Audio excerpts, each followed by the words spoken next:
यह वीडियो काफी मजेदार होने वाली है। इस वीडियो में हम असामान्य मोलर द्रव्यमान यानी कि एबनॉर्मल मोलर मासेस के बारे में बात करने वाले हैं और इसके बाद हम एकदम नए विषय के बारे में बात करेंगे जो कि है वांट हॉफ गुणक यानी कि वांट हॉफ फैक्टर्स। और इसके बाद हम इन सब का संबंध अणु संख्या गुणधर्मों यानी कि कॉलिगेटिव प्रॉपर्टीज के साथ देखेंगे। तो इस वीडियो में आगे बढ़ने से पहले मेरा मानना यह है कि हम एक बार वापस से दोहरा लें कि क्वथनांक का उन्नयन यानी कि एलिवेशन ऑफ बॉइलिंग पॉइंट और हिमांक का अवनमन यानी कि डिप्रेशन ऑफ फ्रीजिंग पॉइंट आखिरकार होते क्या हैं, और हम इन विचारों का उपयोग करते हुए उन विलयों का मोलर द्रव्यमान कैसे ज्ञात कर सकते हैं जिन विलयों का उपयोग करके हम विलयनों का निर्माण करते हैं। तो अब देखिए, ये समीकरण क्वथनांक के उन्नयन और हिमांक के अवनमन से संबंधित थे और यहां पर विभिन्न प्रकार के नियतांक भी होते हैं जैसे कि मोलल उन्नयन स्थिरांक यानी कि मोलल एब्यूलियोस्कोपिक कांस्टेंट और मोलल अवनमन स्थिरांक यानी कि मोलल क्रायोस्कोपिक नियतांक। और अब यहां पर यह जो छोटा m है यह मोललता यानी कि मोलैलिटी है। और देखिए, मोललता होती है विलय के मोल बटा 1 किलोग्राम विलायक, और यहां पर ध्यान दीजिए यह विलायक है, विलयन नहीं है। और आपको बता दूं कि हम इसके उपयोग से विलयन में विलय का मोलर द्रव्यमान ज्ञात करते हैं। अब अगर मैं आपको यहाँ पर दो विलयों के उदाहरण देता हूं जैसे कि यहाँ पर KCl और CH3COOH है, तो आप इस पूरी चीज का उपयोग करते हुए इन दोनों के मोलर द्रव्यमान कैसे ज्ञात करेंगे। तो अब सवाल यह उठता है कि क्या आपको यह याद है कि हम विलयों के मोलर द्रव्यमान कैसे ज्ञात करते थे। अगर आपको याद नहीं है तो चलिए मैं एक बार यहाँ पर पुनः इसे दोहरा देता हूं। देखिए, यहाँ पर यह तो मोललता है यानी कि विलय के मोल बट्टा विलायक का द्रव्यमान। यहाँ पर देखिए, यह नीले रंग में तो विलायक है और नारंगी रंग में विलय है। और इसके बाद हमने विलय के मोल को विलय का द्रव्यमान बट्टा विलय का मोलर द्रव्यमान ऐसे करके लिख लिया है। तो हमें यहाँ पर यह M2 यानी कि विलय का मोलर द्रव्यमान ही ज्ञात करना है। तो हम यह पता करना चाहते हैं। तो अगर आप इस तरह से मोलर द्रव्यमान ज्ञात करने की कोशिश करेंगे तो आपको यहाँ पर अजीब अजीब द्रव्यमान मिलेंगे जो कि वास्तविक मान से बहुत अलग होंगे, यानी कि हमें यहाँ पर एकदम गलत मोलर द्रव्यमान मिलने वाले हैं। और अब हम यही बात करने वाले हैं कि ऐसा क्यों हो रहा है कि हमें यहाँ पर ये गलत मोलर द्रव्यमान मिल रहे हैं। तो देखिए, यदि हम KCl को जल में रखेंगे तो यह तीव्र गति से वियोजित हो जाएगा और हमें यहाँ पर K+ और Cl- मिल जाएंगे। अब देखिए, जब हम CH3COOH को जल में रखते हैं तो यहाँ पर और भी अजीब चीज होती है और यहाँ पर इसका द्वितयन यानी कि डायमराइजेशन हो जाता है। और ये जो दो तीर के निशान हैं इनका अर्थ है कि अभिक्रिया पूर्ण नहीं हो रही है। उम्मीद करता हूं कि आप साम्य यानी कि इक्विलिब्रियम के विचार से परिचित होंगे। तो देखिए, हमें यहाँ पर गलत मोलर द्रव्यमान केवल इसीलिए मिले हैं क्योंकि हमें इस पहली स्थिति में जो संगुणन हो रहा है और दूसरी स्थिति में यहाँ पर जो वियोजन हो रहा है इनके कारण पता नहीं थे। तो देखिए, पहली स्थिति में तो यहाँ पर संगुणन हो रहा है और दूसरी स्थिति में यहाँ पर वियोजन हो रहा है, इसलिए हम कहेंगे कि यहाँ पर हमें गलत मोलर द्रव्यमान नहीं बल्कि असामान्य मोलर द्रव्यमान यानी कि एबनॉर्मल मोलर मासेस मिल रहे हैं। अब चलिए थोड़ी बहुत गणित का उपयोग करते हैं और यह सोचते हैं कि हमने यहाँ पर ऐसा क्या कर दिया जिसकी वजह से हमें गलत मोलर द्रव्यमान मिले और आखिरकार हम उन गलत मोलर द्रव्यमानों को सही कैसे कर सकते हैं। अब एक बार के लिए सोचिए कि आखिरकार मोलर द्रव्यमान क्या होता है। तो देखिए, मोलर द्रव्यमान किसी पदार्थ के 1 मोल का ग्राम में द्रव्यमान होता है। तो यहाँ पर द्रव्यमान तो नहीं बदल रहा है, ऐसा जरूर हो सकता है कि यहाँ पर मोल में परिवर्तन हो रहा हो। अगर आप ऐसा सोच रहे हैं तो आप बिल्कुल सही सोच रहे हैं।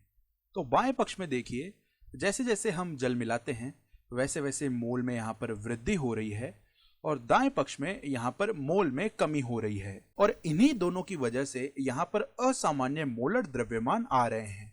चिंता मत करिए, हम इसके बारे में आसानी से पता लगा लेंगे। तो हमें यहाँ पर साम्य वाली संपूर्ण प्रक्रिया करनी पड़ेगी, यानी अगर हम N मोल से शुरुआत कर रहे हैं तो देखिए यहाँ पर परिवर्तन कितना है और अंतिम रूप से हमें कुल मिलाकर कितने मोल मिलेंगे, हम इसके बारे में पता करते हैं और इसी प्रकार हम आगे बढ़ते जाएंगे। अब आइए हम बाएं पक्ष से शुरुआत करते हैं और यहाँ पर परिवर्तन होने की कल्पना कर रहे हैं। तो देखिए, KCl के N मोल से हमें K+ के N मोल और Cl- के भी n मोल प्राप्त हो रहे हैं। तो इसका मतलब है कि जो अंतिम मोल हैं वे 2n आ जाने वाले हैं। तो हम यहाँ पर n से 2n तक पहुंच गए हैं।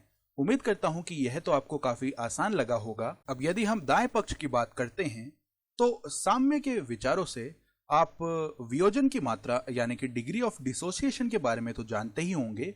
अब इसी प्रकार से हमारे पास में संगुणन की मात्रा यानी कि डिग्री ऑफ एसोसिएशन भी होता है, जो कि यहाँ पर यह x है और यह 0 से 1 के बीच में आता है। और ऐसा होने का कारण यह है कि यहाँ पर ये 2 तीर के चिन्ह लगे हुए हैं, तो इसका मतलब है कि यह अभिक्रिया पूर्ण नहीं हो रही है।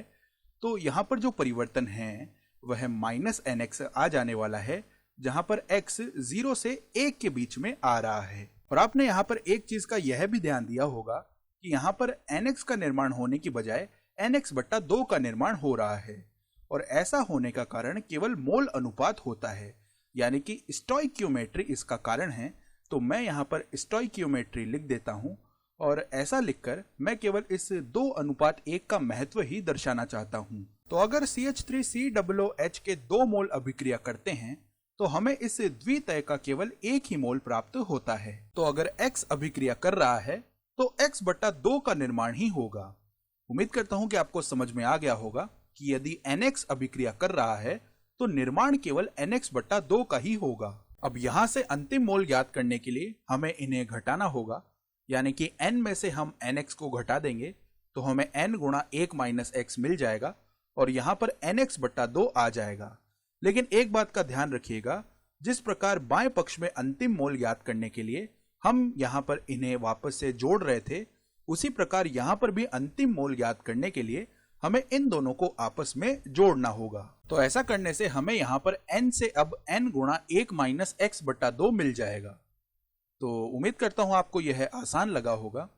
आपको हमेशा इसे पहले सिद्धांत से ही करना चाहिए, जिससे आपको किसी भी प्रकार का सूत्र याद रखने की आवश्यकता नहीं होगी। मैं आपको कहूंगा कि आप स्टोइकियोमेट्री का देखिए कि यह किस प्रकार से इस पर निर्भर कर रहा है, यहाँ पर संगुणन हो रहा है या वियोजन हो रहा है, इसके बारे में पता लगाइए और इसके बाद इसे कुछ ऐसे ही करिए। तो अब हमारा 90% काम तो हो गया है। हमें यह पता चल गया है कि यहाँ पर केवल मोलों की संख्या ही परिवर्तित हो रही है और द्रव्यमान में परिवर्तन नहीं हो रहा है। अब सवाल उठता है कि वह कौन सा मोलर द्रव्यमान है जो कि हमने ज्ञात किया था और गलत आया था, या ऐसे कह सकते हैं कि असामान्य आया था। तो हमें यह पता चलता है कि वह मोलर द्रव्यमान ये वाला है। तो हम देख पा रहे हैं कि जो इसका मान होना था उससे यह कम आया है। तो मोल की संख्या में तो वृद्धि हो गई है, लेकिन जो मोलर द्रव्यमान है वह कम हो गया है। अब ठीक इसी तरह यहाँ पर इस स्थिति में जो मोलों की संख्या है वह तो कम हो गई है, लेकिन यहाँ पर मोलर द्रव्यमान बढ़ गया है। उम्मीद करता हूं कि आप इसे देख पा रहे होंगे। तो कुल मिलाकर मुझे इसे सामान्य मोलर द्रव्यमान बनाने के लिए किसी गुणक से गुणा करना पड़ेगा। तो हमें यहाँ पर यह चीज करनी पड़ेगी। देखिए, अभी तो यह असामान्य मोलर द्रव्यमान है, लेकिन इस गुणक से गुणा करने पर यह अ हट जाएगा और यह सामान्य मोलर द्रव्यमान बन जाएगा। और अब इस गुणक को ही हम वांट हॉफ गुणक कहते हैं, यानी कि वांट हॉफ फैक्टर कहते हैं। और आपको यह भी पता होना चाहिए कि वांट हॉफ रसायन विज्ञान में नोबेल पुरस्कार पाने वाले पहले व्यक्ति थे। तो आपको यह काफी रोचक लगेगा। मैं जरूर कहूंगा कि आप इसके बारे में जानकारी लें। अभी के लिए यदि हम इस गुणक के बारे में बात करें जो कि वांट हॉफ गुणक है, यानी कि I है, तो यह होता है अंतिम मोल बटा प्रारंभिक मोल। तो इस स्थिति में तो यह गुणक 2 के बराबर आ जाएगा और इस स्थिति में यह गुणक 1 - x/2 आ जाएगा। तो अब देखिए, यदि हमें वास्तविक द्रव्यमान यानी कि जो सामान्य मोलर द्रव्यमान है वह ज्ञात करना है, तो हम इस m/2n को 2 से गुणा कर देंगे। तो इससे हमें जो वास्तविक मोलर द्रव्यमान है वह प्राप्त हो गया है। और इस स्थिति में जो हमारे पास यह 1 - x/2 है, हम इससे इसको गुणा कर देंगे। तो जो भी हमारे पास वांट हॉफ गुणक आएगा हम उससे इसे गुणा कर देंगे और हमारा काम बन गया है। जो समस्या हमारे सामने थी हमने उसे सुलझा लिया है। तो अब आपको ऐसा होने का कारण भी समझ में आ गया होगा। यह विलय के मोलों में परिवर्तन के कारण होता है, यानी कि असल में जो मोल होने थे हमें उनके मान जो होने चाहिए थे उससे थोड़े कम मिलते हैं या उससे थोड़े ज्यादा मिलते हैं। इसकी वजह से ही यह हो रहा है। तो अब अगर यही स्थिति है तो आपके दिमाग में यह भी तो आया होगा कि यहाँ पर सभी अणु संख्या गुणधर्म प्रभावित होने चाहिए थे।